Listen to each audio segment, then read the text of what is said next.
Hi everyone. Today I was watching my husband last.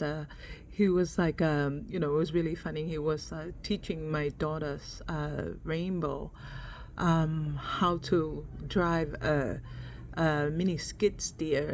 I think if you guys don't know what that is the ditch witch is like an equipment where it's used for excavation, right, for digging in landscaping. And I think probably it's like when I was watching that, it's like I was thinking, I think how important it is, for us as parents, that one of the greatest gifts that we can give our kids, isn't the money or the fancy things. It's the importance of passing down our knowledge to them. It's teaching them what we know, whether it's cooking or fixing things or gardening or running a business or even simply just how to work hard with integrity and just how to keep going when life gets tough. I think these lessons are so important for us to teach them, because we never know how God might use those little small skills that we teach our kids, to open the doors for them in their future. I think I remember back to Proverbs chapter 22, verse 6, where it says, like, to train a child up in the way he should go, and when he is old, he will not depart from it. I think it's like, one day, those just for fun moments that they learn from, that they're learning with you, could even become the foundation of their purpose and, the passion. They might develop to have a passion for it. They might even get, be the little skills that you teach them might even become their livelihoods, so the means to get their livelihoods in the future. So I think it's so important for us parents to keep teaching and keep sharing and keep planting those seeds. Just might never know that you might be raising next generations of builders and creators and, in the future. I remember, I think, mahuinga ko get tau hanga ko tau whanau, and not to look down to whatever skill set that you have, right? For example, when I was growing up, I really loved finance, and I was going to study to get to be an accountant or be a lawyer. I had that opportunity to go to Australia and get a bachelor, studying for a bachelor of commerce and law, and had great dreams, great hopes. But my husband, when I met my husband, last, and we moved here to the United States, he trained in electronics, but when we moved here to the United States, he got his living from doing landscaping. I think it's all of us tongues here in the San Francisco Bay Area. We know because landscaping is very hard work. It's hard labor. It's like sun, wind, and rain. You go out there in the suns and it's hot, and you still need to go out there and do what needs to be done. It's backbreaking compared to what I was prepped to do. I was prepped to go out there and work in an office setting, more like, it seems like compared to landscaping, it was, much more easy peasy money. And when I came here, there was like, talk among, many of our family members, looking down to the landscaping, thinking, oh my God, you don't even, now bear, oh, it's heartbreaking, backbreaking work. You don't even need to get a college degree to do landscaping. And so, a lot of people towards it, thinking, it's not up there when you're bringing up like things that you like look at society to earn your living from. It's not as like high up there as like being like a lawyer or a doctor, or something exciting like that. But what I have like learned, journeying with my husband, there was so many times in our lives it goes up and down, like a roller coaster. And so many times in our journey in both our careers, many times he made more money than I did. Me with all my fancy college degrees, bachelor's and master's, a lot of times, last he was like making more money as a landscaper than I was. So it taught me like a very valuable lesson about ke unga ke o te tau desperate te tau look down on the type of work that we do in order to support our family. It does not matter with te alu o ako mata I tohi fui degree. It matters more than what other skills and gifts that God gave you. And then how important it is to be able to harness, but the ngā we if we tare ni tiko ya, right? In order to help make a life for yourself and to support your family. That's what's important, right? We all get given different gifts, and no gift is much more higher up in rank than others. You know, unless you're going out there and saving souls and healing the sick, almost all means of livings and all our specific talents are special, and it's much more important to focus on how you can utilize the specific talents and gifts that God has blessed each and every one of us. Ke uhinga ngā we whangai tere ni tiko ia, ke tupo laki, ke mauho monu ia. Be a blessing not only to yourself to enrich you, but also to enrich your family and those that are around you who are relying on you for their support. So that's one of the valuable lessons I think that I have learned from coming on over here. And it has made me like have a lot of respect for my husband as a provider for our family. I also learned that things are so important for us to be able to get the hanga or teach whatever it is that God has gifted us with, to pass that down to our children. I remember when I was growing up,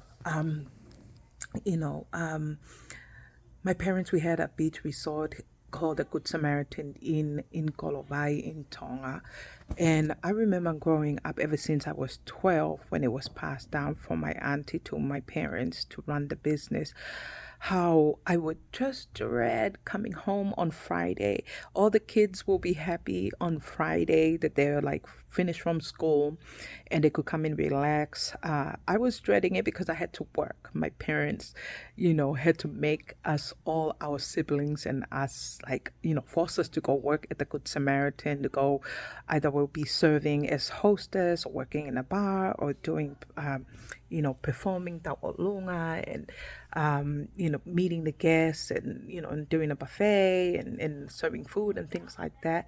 And I used to dread it and I hated it because I wanted to go out and play with my friends and just relax and watch TV. But no, that was our life. Our parents really instill within us a great sense of responsibility and the importance for us to go and work. And we had to work, every Friday, every weekend, even on Sundays, or when there's like a wakameili that did come in. We were really required to go out there and help out.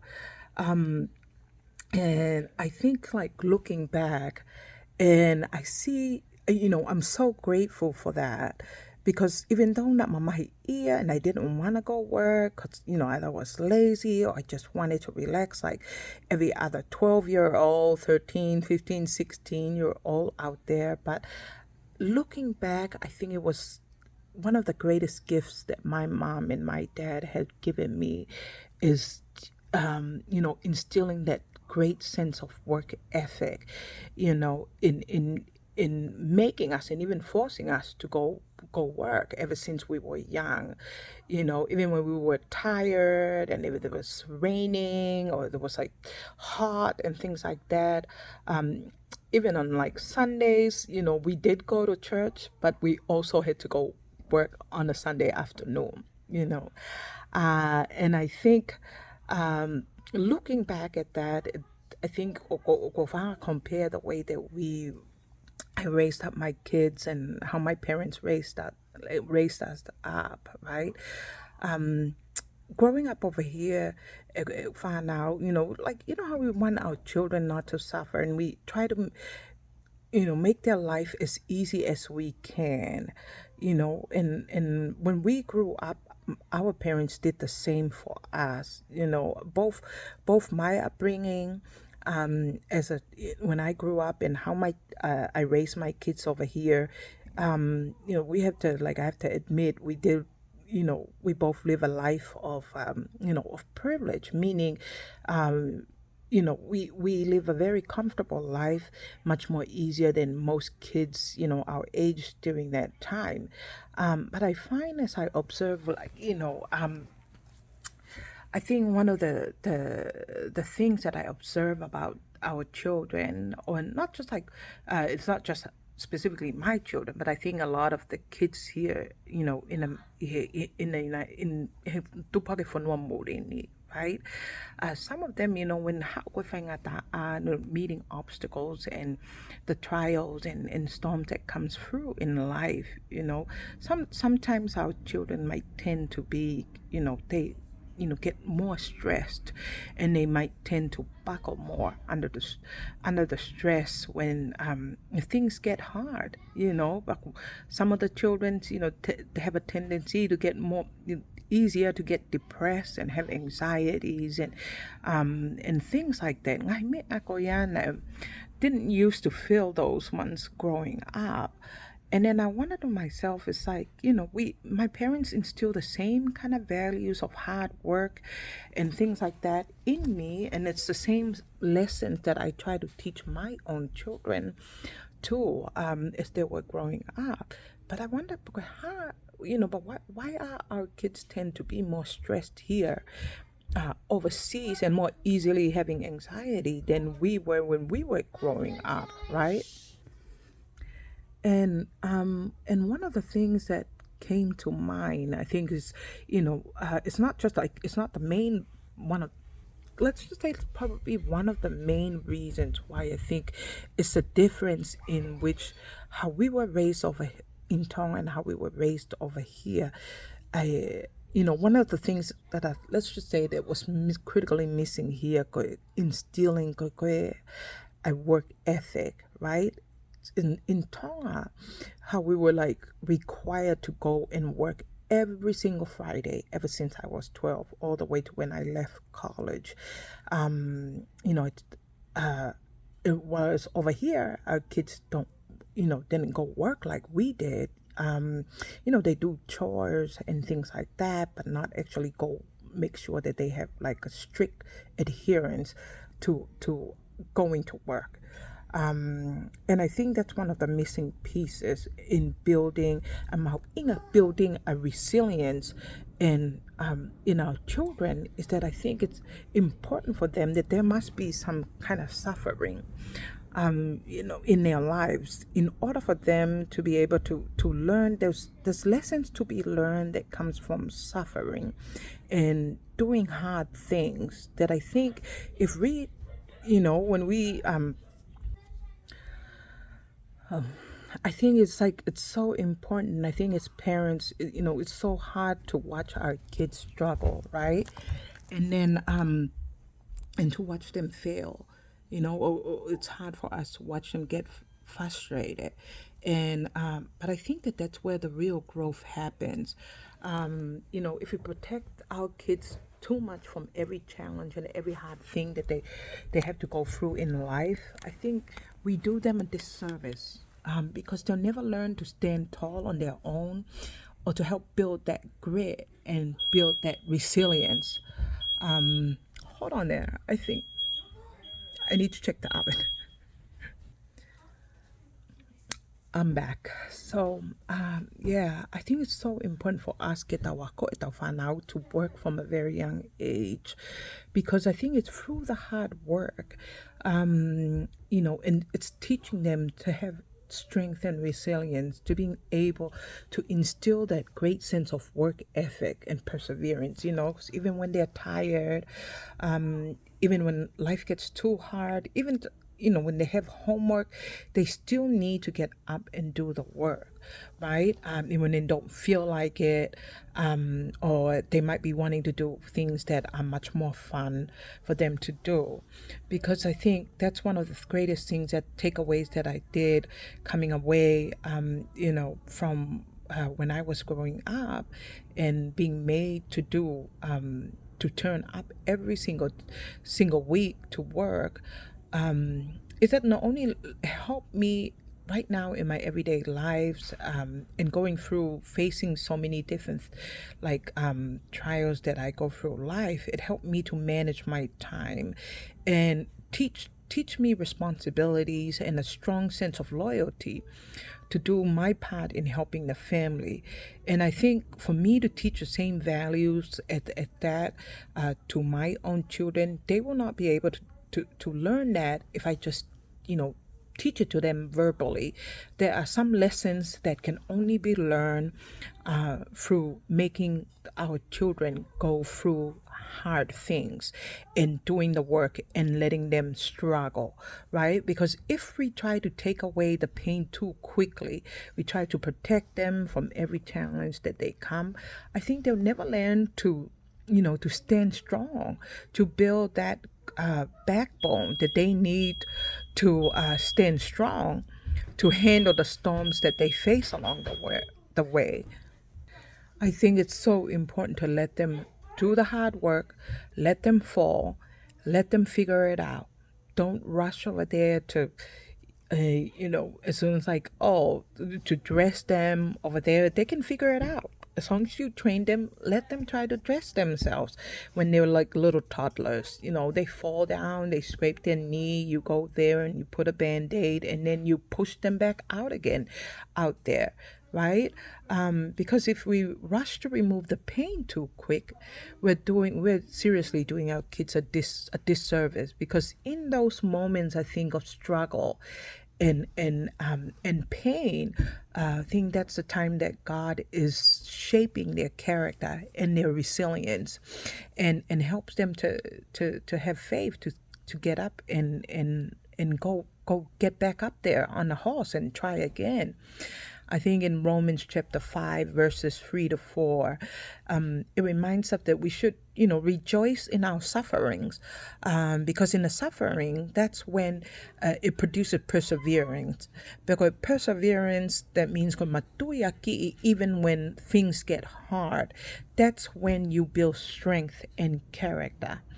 And the importance of, why is it important to even have strength and character, is because when life hits us really hard, and then it's definitely gonna hit us, right? And then when we fall down, I think because we have suffered many times over, and we have learned to get up again and again from those suffering, that kind of gives us hope that it's okay when when we suffer and have this pain, because there is hope that we trust in our ability to be able to get up again and do it again and again and again, right? And so we should rejoice in the suffering and in the hard things that we go through in life. And in order to do that, that's when we need to let our children go through hard things in their life. Our job is, help them, guide them, try to encourage and give them the necessary tools. But there's a time in our life that we need them to drive their own ship, right? And not us to rescue when life gets tough. Cheer them on instead. And one day, I think that they'll thank you for letting them struggle their way into strength. So that's just a little lesson I wanted to share with you guys today. And see offer to you guys, and hope you have a great Sunday. And see you guys again.